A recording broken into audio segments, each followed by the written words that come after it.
வாசி யோகம் என்றால் என்ன? வள்ளலார் இதை என்ன சொல்றாருன்னா, வாசி வாசி என்கிறாயே வெண்ணிலாவே, வாசி என்ன பேச கண்டாய் வெண்ணிலாவேன்னு கேட்கிறாரு. அப்படின்னா என்னன்னா, வாசி யோகம் பண்ணணும், இறைவனை பார்க்கணும், அதை பண்ணணும், இதை பண்ணணும்ன்றீங்களே, அதை உருப்படியா பண்ணி அதில் இருக்கக்கூடிய ஆழமான உட்கருத்து என்ன, வாசி என்றால் என்ன என்பதை நீங்கள் உணர்ந்தீர்களா என்று வள்ளல் பெருமான் கேட்கின்றார். சரி, வாசி யோகம்னா என்ன? இன்னைக்கு ரொம்ப வெளிப்படையாக ஆத்மார்த்தமாக ஒளிவு மறைவின்றி இந்த ஒரு அற்புதமான கலையை வந்து உங்க எல்லாத்துக்கும் நான் வந்து சொல்லி கொடுக்கலான் இருக்கேன். அதை சொல்லி கொடுக்கறதுக்கு முன்னாடி முதல்ல வாசி யோகம்னா என்னன்னு தெரிஞ்சுக்கோங்க. பரம்பொருள் யோகம் நம்ம பண்ணிக்கிட்டே இருக்கும்போது வாசி யோகம் பண்ணலாமா? தாராளமாக பண்ணலாம், தவறு கிடையாது. வாசி யோகம்னா ஏதோ பெரிய விஷயம் நினைச்சுக்காதீங்க, அது ஒரு சின்ன சீக்ரெட் தான். அந்த சின்ன டெக்னிக் தான் பெரிய பிரபஞ்ச ரகசியங்கள் மொத்தத்தையும் கொண்டு வந்து கொடுப்பது மட்டும் இல்லாமல் இறைவனாகவே மாற்றுகிறது. சரி, ஓகே. அப்ப வாசி யோகம் பண்ணா நான் ஏன் பரம்பொருள் யோகம் பண்ணணும்? அப்ப பரம்பொருள் யோகம் பண்ணா நான் ஏன் வாசி யோகம் பண்ணணும்? பேரு தாங்க வேற வேற, கன்ஃபியூஸ் ஆகிக்காதீங்க. சின்ன டெக்னிக்கை கூட சேர்த்து ஆட் பண்ணும்போது அதனுடைய ரிசல்ட்ஸ் இன்னும் சூப்பரா இருக்கும். ஒரு எக்ஸாம்பிளுக்கு இப்ப நீங்க ஒரு பாயாசம் பண்றீங்க, ஆல்ரெடி உங்ககிட்ட இருக்கக்கூடிய ரெசிபியில பாயாசம் பண்றீங்க. இப்ப அதுல கொஞ்சம் ஏலக்காய் எக்ஸ்ட்ரா போட்டு, அதுல இன்னும் கொஞ்சம் மண்டவெல் எக்ஸ்ட்ரா போட்டு, இல்ல அதுல வந்து கிஸ்முசு முந்திரி எல்லாம் எக்ஸ்ட்ரா போட்டு இன்னும் உங்களுக்கு பிடிச்ச மாதிரி அதை டேஸ்ட் அதிகப்படுத்துறதுக்கு நீங்க பண்றீங்க தெரியுமா? அந்த குவாலிட்டியான எசன்ஸ், ஹெல்த்தியான எசன்ஸ். அதுபோல ஆல்ரெடி நீங்க என்ன பயிற்சி செஞ்சுட்டு இருந்தீங்கனாலும் இந்த ஒரு சின்ன டெக்னிக், இந்த வாசி யோகத்தோட டெக்னிக்கையும் ஆட் பண்ணும்போது பெரிய லெவல்ல அது வேலை செய்யும். முதல்ல இந்த வாசியம் பண்றதுக்கு முன்னாடி உங்களுக்கு ஒரு முக்கியமான விஷயத்த நான் சொல்லி கொடுத்துறேன். நாடி சுத்தி கம்பல்சரி நீங்க பயிற்சி ஆரம்பிக்கிறதுக்கு முன்னாடி ஒரு 2 to 3 minutes பண்ணணும். இதை நான் முன்னாடியே சொல்லியிருந்தேன். பரம்பொருள் யோகம் செய்பவர்களும் நிச்சயமாக நாடி சுத்தி பண்ணணும். ஏன்னா புருவ மத்தியத்தை கவனிக்கும் போதோ, உச்சியை கவனிக்கும் போதோ, இல்ல ஏற்றி நாம் வாசி யோகம் செய்யும் போதோ மூச்சு என்பது ஒடுக்கு நிலைக்கு போகும். ஒடுக்கு நிலைக்கு போயிடுச்சுன்னா வேலை செய்ய தோணாது, அமைதியா இருக்கணும்னு தோணும், ஆனந்த நிலையில இருப்பீங்க, அப்ப ஒரு வேலையும் பார்க்க தோணாது. அதனாலதான் நான் என்ன சொல்றேன்னா, நாடி சுத்தி செஞ்சு பழகிட்டீங்கன்னா ஒடுங்கி இருக்கக்கூடிய மூச்சை மறுபடியும் நார்மலான அந்த ஒரு பிரீத்திங் பேட்டர்னுக்கு மாத்திரும். சோ அதனாலதான் நாடி சுத்தி பண்ணணும். நாடி சுத்தி எப்படி பண்றது? ரொம்ப சிம்பிள். 2 நாஸ்ட்ரில்ஸ் வழியாவும் மூச்சை விடுறீங்க, அவ்வளவுதான். மூச்சை இழுக்க கூடாது, மூச்சை விடணும். எப்படின்னு முதல்ல பண்ணி காட்டுறேன், நல்லா கவனிங்க. இந்த கையை எப்படி லாக் பண்ணிக்கிறீங்க. எந்த யோக பயிற்சி ஆரம்பிச்சாலும் நாடி சுத்தி பண்றது ரொம்ப ரொம்ப சிறப்பு. யோக பயிற்சியே பண்ணலனாலும் நாடி சுத்தி பண்ணீங்கன்னா, இந்த புகைப்பிடிக்கிற பழக்கம் இருக்கிறவங்க, தேவையில்லாத உடல் பிரச்சனைகள், மூச்சு பிரச்சனைகள், சைனஸ், இது மாதிரியான ஆஸ்துமா பிரச்சனைகள் இருப்பவர்களுக்கு எல்லாம் நாடி சுத்தி மாபெரும் பலனை கொடுக்கிறது. எப்ப நாடிகள் இருக்கக்கூடிய அடைப்புகள் வெளியேறுகிறதோ உள்ளுக்குள்ள பிராணசக்தி அதிகமாக ஓடும். உள்ளுக்குள்ள பிராணசக்தி அதிகமாக ஓடும் போது ஒவ்வொரு செல்ஸையும் ரெஜுனேட் பண்ணும். குண்டலினி ப்ராசஸ் ரொம்ப விரைவாக சீக்கிரமா நடக்கும், ரொம்ப எளிமையாக நடக்கும். எப்படி நாடி சுத்தி பண்றதுன்னா கவனிங்க. ஒரு கையில ஒரு கை லாக் பண்ணிக்கிறீங்க, கால் சமணங்கால் போட்டு முதுகு நேரா வச்சு உட்காந்துக்கிறீங்க. நின்னுட்டும் பண்ணலாம், உட்காந்துட்டும் பண்ணலாம், உங்க கம்ஃபர்டபிலிட்டிக்கு தகுந்த மாதிரி. எப்படி பண்றதுன்னா நல்லா கவனிங்க. ஒரு மூக்கு அடைச்சிட்டு ஒரு மூக்குல மூச்சு விடுறீங்க, மறுபடியும் ஆப்போசிட் மூக்கு அடைச்சிட்டு ஆப்போசிட் நாஸ்ட்ரில்ல வந்து மூச்சு விடுறீங்க, எகைன் வந்து ஆப்போசிட் அடைச்சிட்டு லெஃப்ட் சைடு விடுறீங்க. மாத்தி பண்ணணும். இதுதான் நாடி சுத்தி. கவனிங்க எப்படி பண்றேன்னு.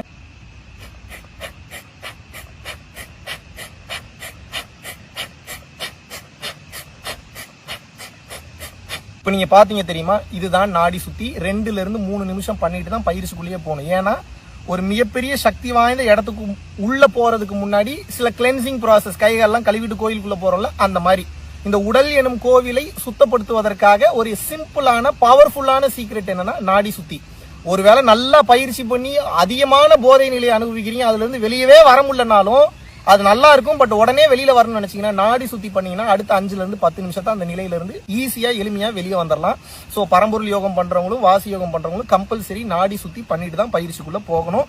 அப்பதான் உடம்பு நல்லா இருக்கும். நீங்க வாசி யோகமோ பரம்பொருள் யோகமோ பண்றீங்க பண்ணல, அதெல்லாம் ரெண்டாவது. கம்பல்சரி காலையில எந்திரிச்ச உடனே நாடி சுத்தி பண்ணிருங்க, உடம்பிற்கு மிக மிக மிக மிக நல்லது. ஓகே, வாசி யோகம் என்றால் என்ன அப்படின்னா சிம்பிள். ஆல்ரெடி அதை பத்தி நிறைய பேசியிருக்கேன். வெளிமுகமாக போய்கொண்டிருக்கக்கூடிய உங்களது மூச்சு காற்றானது உள்முகமாக போக ஆரம்பிச்சிருச்சுன்னா இதுக்கு பேர் தாங்க வாசி யோகம். சிம்பிள். இத புருவ மத்தியத்தை கவனிச்சீங்கன்னாலும் உள்முகமா போகும். நீங்க வந்து பாத்தீங்கன்னா உச்சியை கவனிச்சீங்கன்னாலும் உள்முகமா போகும். ஆனாபானா சதி பண்ணீங்கன்னாலும் உள்முகமா போகும். எண்ணங்களை கவனிச்சீங்கனாலும் உள்முகமா போகும். எந்த விதமான யோக பயிற்சிகள் மனதை நிறுத்தணும், மனதை கையாளணும் பண்ணீங்கனாலும் அந்த மூச்சு என்பது உள்முகமாக திரும்பும். இதுக்கு பேர் தாங்க வாசி யோகம். இந்த வாசி யோகத்தை நீங்க பண்ணிருக்கீங்களா அப்படின்னு வந்து கேட்டா டெய்லியும் பண்றீங்க, ஆனா உங்களுக்கு தெரியல. என்னப்பா சொல்ற, வாசி யோகம் நான் டெய்லியும் பண்றேன்னா? பிறக்கிறதுக்கு முன்னாடியும் பண்ணிட்டு இருந்தீங்க, பிறந்ததுக்கு அப்புறமும் பல வருஷமா பண்ணிட்டு இருக்கீங்க, ஆனா அதை நீங்க தான் பண்றீங்க. எப்படி பண்றீங்கன்றது தெரியல. எப்ப பண்றீங்கன்னா நைட்டு தூங்கலான்னு போய் தூங்குறீங்க, கொஞ்ச நேரம் நிறைய தாட்ஸ் ஓடும். அப்புறம் வந்து பாத்தீங்கன்னா அந்த தாட்ஸ்ல எங்க இருக்கு என்ன ஏதுன்னே தெரியாம எப்ப தூங்குனே தெரியாம தூங்கிடுறீங்க. அந்த தூக்க நிலைதான் விழிப்புணர்வு இல்லாத அந்த தூக்க நிலையில தான் அந்த உள்மூச்சானது உங்களுக்கு ஓடிக்கொண்டிருக்கிறது. அந்த நிலைக்கு பேர் சுளுத்தின்னு அர்த்தம். சுளுத்தி நிலை, அதாவது ஆங்காரம் உள்ளடக்கி ஐம்புலனை சுட்டறுத்து தூங்காமல் தூங்கி சுகம் பெறுவது எக்காலம்ங்கிறது பத்ரகிரியார். அது விழிப்புணர்வு தன்மையோடு நீங்கள் அந்த மூச்சை நீங்க நடத்துனீங்க, அந்த ஹைபர்னேஷன் மோடுக்கு போனீங்கன்னா அது வாசி யோகம். விழிப்புணர்வு இல்லாமல் அந்த ஹைபர்னேஷன் மோடுக்கு போறீங்கன்னா அதற்கு பெயர் தூக்கம். அப்போ ஒவ்வொரு உயிரினங்களும் பிரபஞ்ச சக்தி இருந்தால்தான் எனர்ஜெட்டிக்கா வந்து செயல்பட முடியும். அப்போ அந்த ஒவ்வொரு உயிரினங்களும் எனர்ஜெட்டிக்கா செயல்படுவதற்கு அவசியமான ஒரு விஷயம் என்னன்னா தூக்கம். எப்போது தூங்குகின்றீர்களோ அப்போது மனம் வேகமாக ஓடாது. மனம் ஓடாமல் இருக்கும்போது ஜீரோ ஆயிடுறீங்க. ஜீரோ ஆகும்போது பிரபஞ்ச சக்தி ஆட்டோமேட்டிக்கா உள்ள ஏறிடுறதுக்கு நீங்க ஒண்ணுமே பண்ணணும்னு அவசியம் இல்லை. இப்ப வாசி யோகத்தினுடைய நோக்கம் என்ன? உங்களை ஹைபர்னேஷன் மோடு கொண்டு போய் உங்களை எனர்ஜியில ஃபில் பண்றதாங்க வாசி யோகத்தினுடைய வேலை. பரம்பொருள் யோகம் அதான், எல்லாமே அதுதான். 24 மணி நேரம் பூர்வ மத்தியத்தை கவனிச்சுட்டு இருந்தீங்கன்னா எனர்ஜி ஏறிக்கிட்டே இருக்கும். நீங்க இல்லாட்டினா வந்து பாத்தீங்கன்னா அந்த வாசி ரெகுலரா பிராக்டிஸ் பண்ணிட்டு இருக்கீங்கன்னா ஒரு கட்டத்துக்கு மேல நீங்க பண்ணலனாலும் அதுவே ஓட ஆரம்பித்து விடும். உங்கள் தாயின் வயிற்றிற்குள் கருவறைக்குள் நீங்கள் இருந்தபோது தொப்புள் கொடி வழியாக நீங்கள் சுவாசம் செய்தீர்கள். அந்த தொப்புள் கொடி வழியாக உங்கள் தாயினுடைய மூச்சை நீங்கள் சுவாசம் செய்யும் போது அந்த நேரத்தில் நீங்க ஹைபர்னேஷன் மோட்ல தான் இருந்தீங்க. ஏன்னா தண்ணி பனிக்கூடத்தினுடைய தண்ணி உள்ள போயிடுச்சுன்னா உயிர் போயிடும். அதனால வாசியோக நிலையில் வாசியோக முறையில் நீங்கள் இருந்தீர்கள். இதை தெளிவா புரிஞ்சுக்கங்க. அப்ப நம்ம என்ன பண்றோம்னா பயிற்சி பண்ணி மீண்டும் அந்த குழந்தை நிலைக்கு உச்சி திறந்து பிரம்மாந்திரம் திறந்து அந்த இறைவனோடு கனெக்ட் பண்ணக்கூடிய அந்த நிலைக்கு போற இதுக்கு பேர் தாங்க வாசியோகம். ரொம்ப சிம்பிள், எளிமையா சொல்லி புரிய வச்சிட்டேன்.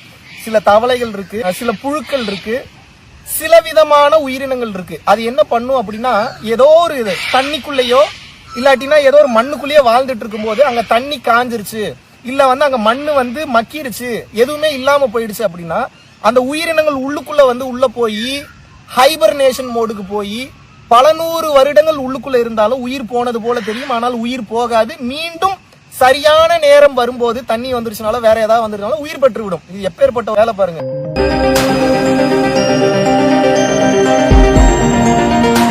சரி, இப்ப இது உங்களுக்கு புரிஞ்சிருச்சுல. இதுக்கப்புறம் இதை எப்படி செய்யறது அப்படின்றத உங்களுக்கு காட்ட போறேன். நல்லா கவனிங்க.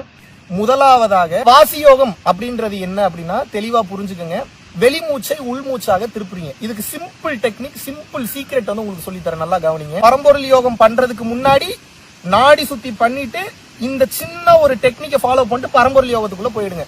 பல பேருக்கு இந்த காஞ்சி விஸ்வநாத சுவாமிகள் மந்திரம் வந்து சொல்றதுக்கு வந்து உடன்பாடு இல்லை. அது சொல்லாமா வேணாமா, நான் வேற ஒரு மதத்துல இருக்கேன், இல்ல எனக்கு வேற குருமார்கள் இருக்கேன், அதனால அந்த மந்திரத்தை வந்து சொல்ல முடியலன்றாங்க. சோ அவர்களுக்காகவும் இந்த வாசி யோகத்தை கத்துக் கொடுக்குறேன். இது காற்று சம்பந்தப்பட்டது. மந்திரம் சொன்னீங்கன்னா பல லட்சம் வாட்ஸ் கரண்ட், வாசி யோகம் பண்ணீங்கனாலும் பல லட்சம் வாட்ஸ் கரண்ட் தான். பட் இது ரெண்டுத்துக்கும் நடைமுறை கொஞ்சம் கொஞ்சம் வேற மாதிரி இருக்கும். பட் இது இரண்டையும் கலந்து செய்யலாம். ரொம்ப சிம்பிள். மூச்சோட ஒரு மாற்றம் இருக்கு. அந்த மூச்சினுடைய மாற்றத்தை நீங்க சரியா பண்ணீங்கன்னா வெளிமூச்சு கொஞ்சம் கொஞ்சமாக உள்மூச்சாக திரும்பும். எப்படி பண்றது? வழக்கம் ஆசனத்துல உட்காந்துக்கிறீங்க, சின்மூத்திர புடிச்சுக்கிறீங்க. உங்கள் கண்களை வந்து புருவ மத்தியத்தில் ஆல்ரெடி நான் பரம்பொருள் யோகத்துல சொன்ன அதே தான். உங்களுக்கு வேணா பரம்பொருள் யோகம் பண்ணாதவங்க பரம்பொருள் யோகத்தை வெளிப்படையா வெளியிட்டு இருக்க லிங்க் கொடுக்க சொல்றேன். லிங்க் பார்த்துட்டு நீங்க இதை பாத்தீங்கன்னா இன்னும் கொஞ்சம் உங்களுக்கு தெளிவா புரியும். இது பண்ணீங்கனாலும் பாடியில ஹீட் கண்டிப்பா ப்ரொடியூஸ் ஆகும். கம்பல்சரி பாடி ஹீட்டை கண்ட்ரோல் இதுதான் ஆக வேண்டும். இதை தெளிவா புரிஞ்சுக்கணும். ஓகே, வாசி யோகம் இப்போது செய்வது எப்படி தான் தெளிவா வந்து பார்க்க போறோம். வழக்கமா முத்திரை புடிச்சுட்டு சாம்பவி முத்திரை போயிட்டு என்ன பண்றீங்கன்னா மூச்சை மேலே கீழே ஏத்தி ஏத்தி இறக்கணும். அது எப்படிங்க மூச்சை மேலே கீழே ஏத்தி ஏத்தி இறக்குறது? அதுதான் ஒரு சின்ன டெக்னிக். வழக்கமாக மூச்சு இழுத்து வழக்கமாக மூச்சு விடுவதை போல நீங்கள் செய்யக்கூடாது. இதுக்கு ஒரு டெக்னிக் இருக்கு. அதான் வாசி யோகம். அந்த சவுண்டு தாங்க வாசி. ஒரு கட்டத்துல அந்த சவுண்டும் காணாம போய் நடக்குதா நடக்கலையானே தெரியாத ஒரு நிலை கொண்டு போகும். அதான் வாசி யோகம். எப்படி இருக்குன்னு சொல்றேன் கவனிங்க. இந்த வாசி யோகத்தை தான் சித்த வித்தைன்ற மாதிரி வேற மாதிரி சில டெக்னிக்கை மாத்திருக்காங்க. ராஜயோகம்னு மாத்திருக்காங்க, சிவராஜ யோகம்னு வந்து மாத்திருக்காங்க, கிரியா யோகம்னு மாத்திருக்காங்க. பேரு தான் வேற வேற, மேட்ரு ஒண்ணுதான். வெளிமூச்சு உள்மூச்சாக திரும்ப வேணும். கிளியர்? நாக்கை மடக்கி வைத்து லம்பிகா முத்திரை நாம் செய்து எப்படி பண்ணணும்னா கவனிங்க. ஒரு மூச்சு வந்து நீங்க விடணும், ஆனா வாய் வழியா மூச்சு விடக்கூடாது. ஒரு மாதிரி சவுண்டு, அந்த சவுண்டு தான் ரொம்ப ரொம்ப முக்கியம். இது ரொம்ப ரொம்ப இம்பார்ட்டன்ட். நல்லா கவனிங்க எப்படி விடணும்னு. மூச்சை முதல்ல நல்லா உள்ள இழுத்துக்கிறீங்க.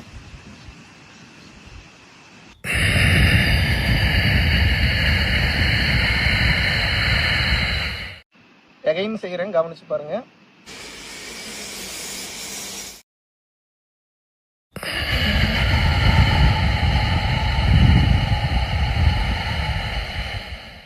நாக்கு மடக்கி பண்ணணும்.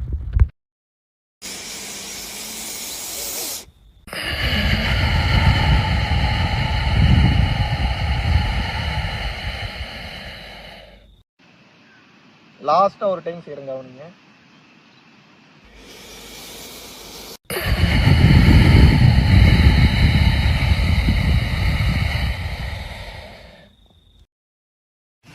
இப்பவே பாடி ஹீட் ஆயிடுச்சு. 5 டைம் பண்ணதுக்கே கீழே இருந்து மேலே வரைக்கும் கபகபகபகன்னு எரியுது. காதெல்லாம் ஒரு மாதிரி ஆயிடுச்சு.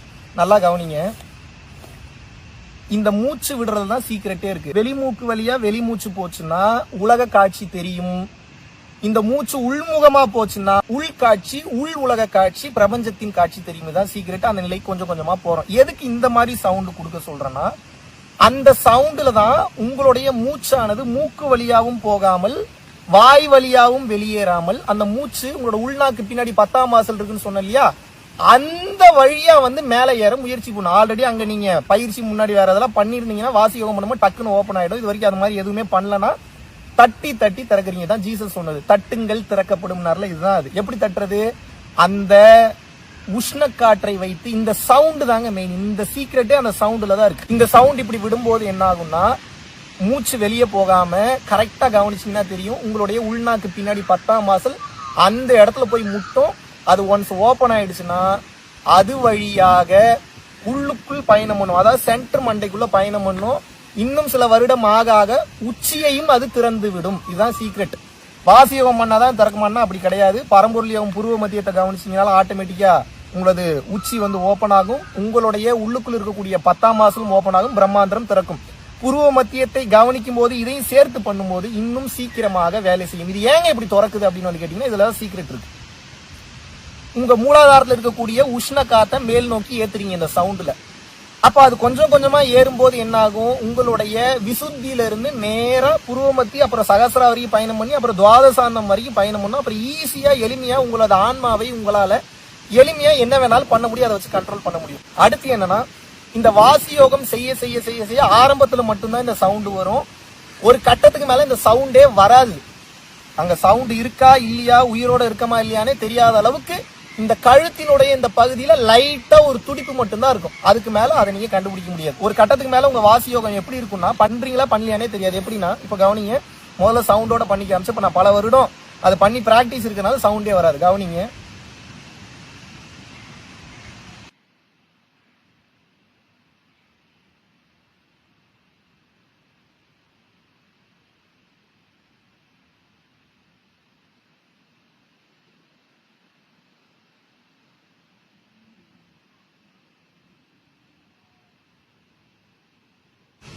ஏதாவது தெரிஞ்சுதா அப்ப உங்களுக்கு?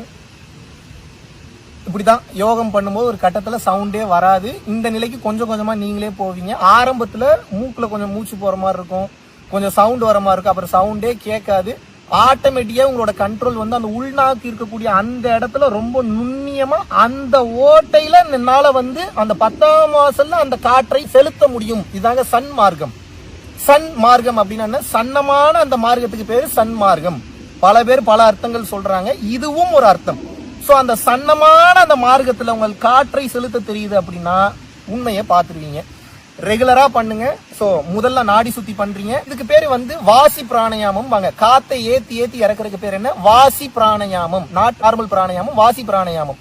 அது மட்டுமல்ல, இந்த காற்றை ஏத்தி ஏத்தி இறக்குறதுக்கு பேர் கதியை ஏற்றி ஏற்றி இறக்குவது என்றும் கூறுவார்கள். சோ இந்த கதியை ஏத்தி ஏத்தி பழகிறது எப்படி? முதல்ல நாடி சுத்தி, அப்புறம் கதியை ஏத்தி ஏத்தி இறக்குறீங்க. எவ்வளவு நேரம்? 15 நிமிஷத்துல இருந்து ½ hour. உங்களால எவ்வளவு நேரம் முடியுமோ அவ்வளவு நேரம் பண்றீங்க. அதுக்கப்புறம் பரம்பொருள் யோகம் ஆல்ரெடி நான் சொன்ன மாதிரி கண்டினியூ பண்ணலாம். இல்ல பரம்பொருள் யோகம் எதுவுமே பண்ணாம வெறும் வாசி யோகம் மட்டும் தான் பண்றீங்க அப்படின்னு உங்களுக்கு விருப்பம் இருந்தாலும் தாராளமாக பண்ணலாம், தப்பு இல்ல. பட் பரம்பொருள் யோகத்தை சேர்த்து பண்ணீங்கன்னா இன்னும் ரிசல்ட்ஸ் ரொம்ப ஈஸியா சீக்கிரமாக இருக்கும். வெறும் வாசி யோகம் மட்டும் தான் பண்றீங்க, எந்த ஒரு மந்திரம் இல்லாம அப்படின்னா நான் சொன்ன மாதிரி இந்த கதி ஏத்தி ஏத்தி இறக்குறீங்க. ½ hourல இருந்து 1 hour வரைக்கும் தாராளமா பண்ணலாம். எவ்வளவு நேரம் அதிகம் பண்றீங்களோ அவ்வளவு நேரம் நல்லது. இதை பண்ணி முடிக்க முடிக்க முடிக்க முடிக்க முடிச்சதுக்கு அப்புறம் நிஷ்டை கவனிக்கணும். எவ்வளவு நேரம் முடியுமோ கம்பல்சரி நிஷ்டை கவனிக்கணும். ஏன்? மோட்டர் போடுறதுதான் கதி ஏத்தி இறக்குறது. போட்ட மோட்டர்ல இருந்து தண்ணி எடுக்கிறது, எனர்ஜி எடுக்கிறது, பெனிஃபிட்ஸ் எடுக்கிறது நிஷ்டை கவனித்தல். சோ இறுதியாக இந்த வாசி யோகம் நமக்கு என்ன சொல்லி தருது அப்படின்னா, மனம் உற்பத்தி ஆகக்கூடிய இடம் உங்களது உள்நாக்கு தொங்கக்கூடிய அந்த சிற்சபை. அதனாலதான் அங்க கவனிக்க சொல்றது. வள்ளலார் சொன்ன மாதிரி கவனிக்க கவனிக்க மனம் உற்பத்தி ஆகாத நிலைக்கு போவீங்க. காற்றை ஏற்றி ஏற்றி நீங்கள் இறக்கும் போது உள் வாசி பிராணாயாமம் நீங்க பண்ணும்போது மனம் உற்பத்தி ஆகிற இடத்துலயே நீங்க காத்தை ஏத்துறதுனால மனம் வேலை செய்யாம மறுபடியும் மேலேயே போகும். நல்லா கவனிங்க, மூச்சு கீழே இறங்குச்சுன்னா உலகம் உற்பத்தி, மனம் வேலை செய்யும். கீழே போற மூச்சை கீழே போக விடாம மேலேயே ஏத்திட்டு இருக்கீங்கன்னா என்ன ஆகும்? மனம் உற்பத்தி ஆகாது. ரொம்ப பெரிய சீக்கிரட்டை சொல்லி கொடுத்துட்டேன். அதுக்கப்புறம் ஒண்ணு இல்ல, எல்லாத்தையும் சொல்லி கொடுத்துட்டேன். மனம் உற்பத்தி ஆகாமல் காத்த மறுபடியும் மேலே ஏற்றும் போது ஹீட் ஆகி உள்ளுக்குள் இருக்கக்கூடிய ஜோதி தரிசனம் சீக்கிரமா தெரியும். பரம்பொருள் யோகம் பண்ணிட்டு இருக்கிறவங்க இன்னைக்கே இதை பண்ணுங்க, இன்னும் பவர்ஃபுல்லான மாற்றம் தெரியும். இது வரைக்கும் பரம்பொருள் யோகம்னா என்னன்னே தெரியாதவங்க யூடியூப்ல போய் பரம்பொருள் யோகம் ரிவீல்டும் போட்டீங்கன்னா கிளியரா வந்து பேசியிருக்கேன். வாசி யோகம் பண்ணீங்கன்னா பாடி வந்து ஹீட் ஆகும், கம்பல்சரி ஹீட் ஆகும். அதனால உங்கள்கிட்ட நான் ரெக்வஸ்ட் பண்றது என்னன்னா, பரம்பொருள் ஃபவுண்டேஷன் பாடி ஹீட்னு டைப் பண்ணீங்கன்னா 2 வீடியோ வரும், கம்பல்சரி அதை பார்த்துக்கங்க. பார்த்துட்டு இந்த பயிற்சி பண்ணுங்க. இதுக்கும் அதே மாதிரி தான், எந்த பயிற்சி பண்ணீங்கனாலும் மனதை நிறுத்தக்கூடிய பயிற்சி. சோ எதையுமே கூட சேர்த்து பண்றதுல எந்தவித தவறும் இல்லை. சோ இதை நீங்கள் சேர்த்து செய்யும் போது உள்ளுக்குள் இருக்கக்கூடிய ஆன்ம தரிசனம் கிடைக்கப்பெற்று இறைவனின் காட்சியை வந்து நீங்கள் வந்து காண்பீர்கள். இத்தனை நாள் கிடைக்கப்பெறாத அந்த தகவலை ரொம்ப எளிமையா வந்து சொல்லிட்டேன் அப்படின்றதுனால இதை அண்டர் எஸ்டிமேட் பண்ணிடாதீங்க, அண்டர் வேல்யூ பண்ணிடாதீங்க. பல கிறுக்கனுங்க வந்து சொல்லுவானுங்க, இது தப்பு, இது இப்படி பண்ணக்கூடாது, அப்படி பண்ணக்கூடாது. எல்லாத்தையும் பார்த்ததுனாலதான் சொல்றேன். எந்த கிறுக்கன் சொல்றதையும் கேட்காதீங்க, நான் சொல்றதை ஃபாலோ பண்ணுங்க. வாழ்க்கை மிக சிறப்பாக இருக்கும். நான் ஒன்னு பேசுறேன், கீழே ஒரு 20 பேர் 30 பேர் நெகட்டிவ் கமெண்ட் பண்றாங்கன்னா அந்த நெகட்டிவ் கமெண்ட்டுக்கு ரிப்ளை பண்றதுக்கு இதை நான் சொல்லி கொடுக்கல. புரியுதா உங்களுக்கு? சொன்னா செய்யுங்க, வாழ்க்கை ரொம்ப சிறப்பாக இருக்கும்.